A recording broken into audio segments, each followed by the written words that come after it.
Pai akhirnya melihat tanda lahir berwarna merah di bahunya. CEO baru menyadari dengan terkejut. Wanita di depannya adalah orang yang bersama dirinya menghabiskan malam bersama bertahun-tahun lalu. Ternyata sudah 6 tahun yang lalu. Gadis itu secara tidak sengaja berinteraksi dengan CEO. Kecelakaan ini malah membuat dia hamil kembar. Tapi saat melahirkan, dia direncanakan oleh saudara tiri licik, Susan. Saudara perempuan licik itu membeli dokter yang sama dan membawa salah satu anaknya pergi. Wanita licik itu pun menjadi calon istri CEO, sehingga mereka hidup dalam kehidupan mewah. Dalam sekejap, 5 tahun telah berlalu. Wanita itu menjadi pembalap motor terkenal. Tapi tidak beruntung, anaknya menderita leukemia bawaan dan membutuhkan darah tali pusat segera. Untuk mengobati anaknya, dia kembali diam-diam ke kamar CEO, ingin melahirkan beberapa anak lagi dengannya. Saat hampir berhasil, CEO tiba-tiba terbangun. Wanita itu menyadari situasi tidak bagus. Langsung berbalik ingin melarikan diri, tapi ditarik kembali oleh CEO dengan satu tarik. Tuan Zhou, ibu membawa anak kecil ke hotel. Kapten Liang dan yang lainnya menungguku di bawah. Wanita itu juga memanfaatkan kesempatan ini untuk menabrakkan kepala dengan keras ke arah CEO. Kemudian dengan terbata-bata dia berlari keluar dari kamar.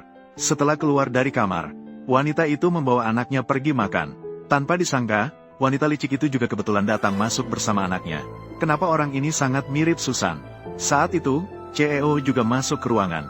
Wanita licik itu memanfaatkan kesempatan untuk mendekat. Tetapi tampaknya CEO memandangnya dengan tatapan tidak suka. Bahkan mendorongnya menjauh dengan kasar. Pada saat yang bersamaan, anak wanita itu pergi ke kamar kecil karena ingin buang air kecil. Namun wanita licik itu bingung dan tidak tahu harus berbuat apa. Saat mereka bersebelahan dan hampir bersentuhan, anak CEO merasa ada semacam kehangatan yang sangat aneh terhadapnya. Langsung mengikuti dia masuk ke kamar kecil.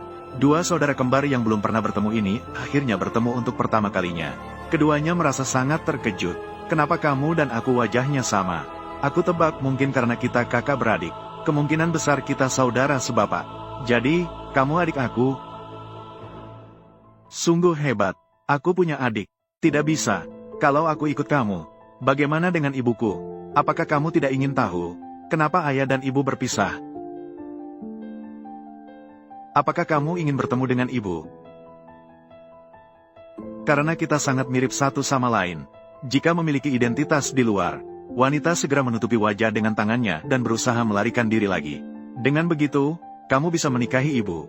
Dalam sekejap, 5 tahun telah berlalu. Baiklah, baiklah. Selama 3 hari ini, saya menangkap seekor serigala kecil. Kamu masih diam saja, mau apa? Cepat lepas bajumu. Kembar itu saling menggantikan identitas satu sama lain. Di sisi lain, CEO dan wanita segera menyadari keberadaan satu sama lain.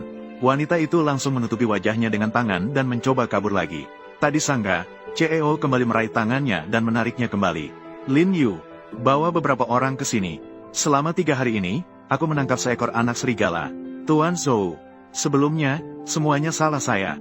Tuan, jangan biarkan serigala kecil datang. Berikan saya satu lagi kesempatan. Namun, kontak dekat mereka terlihat jelas oleh wanita licik itu. Langsung maju dan menamparnya. Setelah menyadari bahwa wanita itu adalah kakaknya sendiri, terkejut seketika.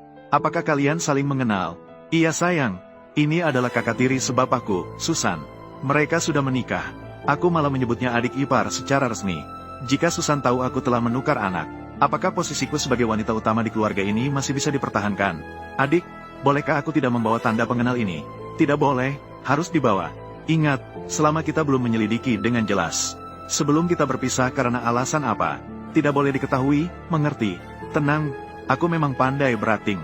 Mami ada di sana, lihat, kenapa aku punya firasat buruk ini.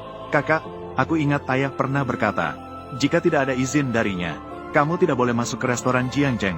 Kaki ini milikku. Aku mau kemana saja pergi saja. Ayah, jangan suketi mami. Kamu memanggilku apa? Ayah, ya. Kenapa anak ini terasa begitu familiar bagiku? Aku tahu mana mungkin aku sebego ini. Kalau tidak, dia terlalu merindukan ayahku. Tidak batuk atau terkena apa-apa kan? Mami, kamu sangat lembut. Aku sangat merindukanmu. Tidak mungkin seperti ini. Anak itu ternyata masih hidup. Susan ingin anak itu kembali ke sisi Zhou Xuyan. Jangan bermimpi lagi. Kakak pasti menginginkan anak ini. Bahkan kamu rela diusir dari keluarga Su waktu itu. Tapi tidak mau berkelahi, kan? Benar. Wanita ini melihatku dapat berbuat apa? Apa mungkin aku masih ayah anak itu? Kakak, bukan aku bilang kamu. Kalau bukan karena kamu sering masuk keluar tempat-tempat itu dulu, pasti ayah anak itu tidak mungkin tidak mau meninggalkannya. Aku lihat ada orang yang pikirannya kotor sendiri, makanya suka menimpakan kesalahan pada orang lain. Apa maksudmu? Aku tidak bermaksud apa-apa. Aku ada urusan dulu, aku pergi. Zhou Xuyan, kita akan bertemu lagi. Wanita ini menarik. Susan, jangan bermimpi merebut semua yang milikku. Sayang, kenapa kamu tidak makan? Mami, ini semua yang kamu buat.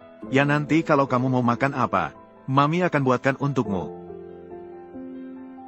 Mami, aku ingin makan paha ayam yang kamu buat. Berapa kali aku bilang padamu, kalau mau makan apa, suruh pembantu buatkan. Aku tidak punya waktu mengurus kamu. Sungguh menyebalkan. Mami, mari, makan paha ayam besar ini. Baiklah, Ibu. Mami begitu baik, aku harus membuat Mami dan Ayah bersama. Ko Xiaoyu ingin bermain sepak bola. Ayah tidak suka, itu membuang-buang waktu. Benar, bukankah kamu paling suka bermain sepak bola? Baiklah, baiklah, kamu tidak suka. Ayah menyukainya. Kamu rayulah Ayah. Aku pergi bermain sepak bola. Rasanya seperti punya ayah juga tidak buruk. Aku sudah memutuskan. Aku pasti akan membuatmu berbaikan dengan Mami. Ayah, aku punya caranya. Biarkan ayah dan ibu berdamai. Saya tidak peduli kamu pakai cara apa. 3 hari lagi adalah ulang tahun nenekku. Kita buat ibu ikut merayakan. Asalkan saat itu tiba, kita berdua muncul bersama. Ayah pasti akan tahu kalau dia salah menuduh ibu. Keluarga kita bisa berkumpul lagi. Bisa. Bu, aku baik-baik saja. Jangan takut, sayang. Tidur dulu sebentar. Setelah bangun, pasti baik-baik saja. Sepertinya leukemia bawaan Xiaoyu semakin parah. Harus segera menemukan Zhou Xuyan. Tapi pelita Zhou Xuyan itu selalu mengatasi saya di mana-mana.